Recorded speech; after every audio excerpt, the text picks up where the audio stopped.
Yesterday, Rangers announced their first signing of the window, that being James Sands from MLS side New York City. Sands joins the Scottish champions on an 18-month loan deal, and the Jazz have the option to buy after his initial loan spell. The US international became New York City's first ever homegrown player at the club and helped New York win the MLS Cup for the first time in their history. Sands' manager during his time at New York City was ex-Celtic manager Ronny Deila. Deila spent 2 seasons at Celtic between 2014 and 2016, winning 2 Premiership titles and 1 League Cup. Upon Sands' move to Rangers, Deila spoke very highly of the player and has tipped him to succeed in Scottish football at his former rivals, saying, "Right now, James is a typical American guy who does everything in a perfect way and is seen as a sweet boy. If anything, he's a little too nice. He needs to show some craziness out on the pitch, he needs to get his personality out there and really show people what he's about." Sands is a very educated boy, but he shouldn't think so much. He reminds me of Kieran Tierney because of his attitude and his professionalism. But he needs to become a little bit more like Scott Brown. He can do it, he can definitely do it. Rangers are signing a really top player. This is the right move for Sands. When he goes to Scotland, Rangers should be very pleased. I've talked to him about Scotland, about Celtic and Rangers, and told him he couldn't pick a more exciting place to play.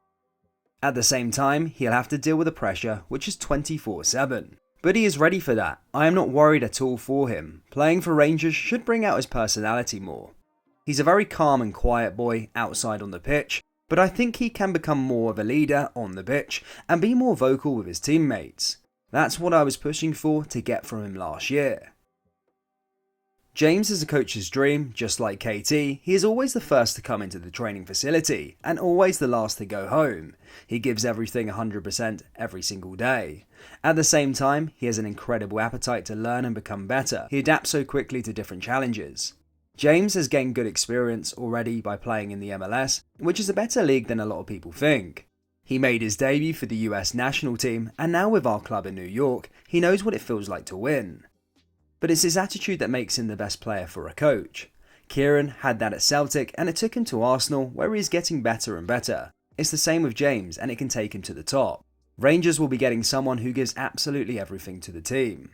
Like KT, he can play in various positions too. He can play as a fullback, as a number 6, or he can play as a central defender. But his best role is maybe in the middle of a back 3. That says so much about his intelligence. It doesn't matter where he plays, he'll play anywhere and not let anyone down. Sands has huge maturity for someone who is just 21. Maybe he's not the type of player who catches the eye, as he doesn't have a lot of flair, but for me, he was the first guy put in our team. I knew exactly what I was going to get every time he played for me. I'd give him my message and he'd go out there and do it. There's been a lot of talk about Sands and his versatility, and he may make his debut on the 17th of January when the Jazz return to face Aberdeen after the break. What are your thoughts on Deila's words on James Sands, and do you think the US international will be a success at Ibrox? Let me know down there in the comment section below. Guys, that brings us to the end of today's video. Please do smash that like button and subscribe to the channel for more Scottish football content, and I'll see you all in the next video. Take care. Peace.